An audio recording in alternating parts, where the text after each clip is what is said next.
104वा आमचा जनसंवादचा उपक्रम या ठिकाणी झाला आणि नेहमीप्रमाणे ठिकठिकाणाहून निरनिराळ्या समस्या घेऊन आपले नागरिक आले होते। त्याच्यातले एक 2-3 महत्त्वाचे विषय की जे सातत्याने अनेक ठिकाणी अनेक लोकांना भेडसावत असतात। त्याच्यातला महत्त्वाचा माझ्याकडे 500 लोकांच्या सहीने या ठिकाणी लोकउपन म्हणून सोसायटी आहे, फार मोठी सोसायटी आहे आणि आजूबाजूला देखील भरपूर सोसायटी आहे। यांनी निवेदन दिलंय की आता आम्हाला गेटच्या बाहेर पडणं मुश्किल झालेलं आहे, एवढं त्या ठिकाणी हातगाड्या आणि फेरीवाले बसतात आणि त्याच्यामुळे आम्ही प्रत्यक्ष त्या अधिकाऱ्यांशी त्यांच्यासमोरच माझी चर्चा झाली आणि त्यांना आम्ही ठोकून सांगितलेलं आहे की तुमच्याकडनं जमत नसेल तर मग आमची टीम घेऊन आम्हाला उतरायला लागेल आणि त्या ठिकाणी त्यांना हटवायला लागेल, कारण की सामान्य नागरिकांची सुरक्षा सुविधा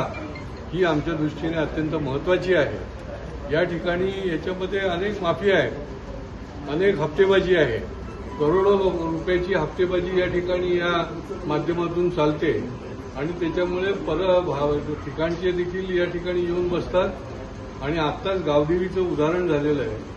तर या हातगाड्या जर त्या ठिकाणी स्टोव गॅस घेऊन बसले उद्या आगीचा भडका उडाला तर त्या सोसायटीपर्यंत तो भडका जो आहे तो पोचेल आणि त्याच्यामुळे हे तातडीने त्या ठिकाणी करण्याची गरज आहे। दुसरा अडचणीचा विषय, प्रतापकाकीच्या जवळजवळ 5 सोसायटी आहेत, त्यांचा खाजगी रस्ता आहे, त्या खाजगी रस्ता त्यांचा असून देखील त्यांना कुठली अँब्युलन्स नेता येत नाही, एवढं त्या ठिकाणी अतिक्रमण आहे, वाहनांचं आहे।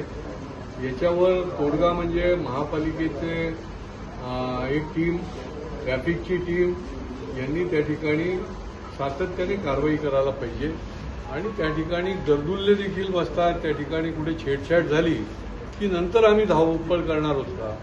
कुठलं पण काही घटना घडायच्या आधी हे काम केलं पाहिजे आणि त्याच्यामुळे पोलीस निरीक्षकांना देखील या माध्यमातून मी सांगितलं आहे आणि त्या ठिकाणी पाठपुरावा करण्यासाठी नागरिकांनी देखील आता पुढच्या काळामध्ये जागरूक नागरिकांच्या पण टोळ्या लागतील आणि त्यांना देखील हे पाठपुरावा करायला लागेल।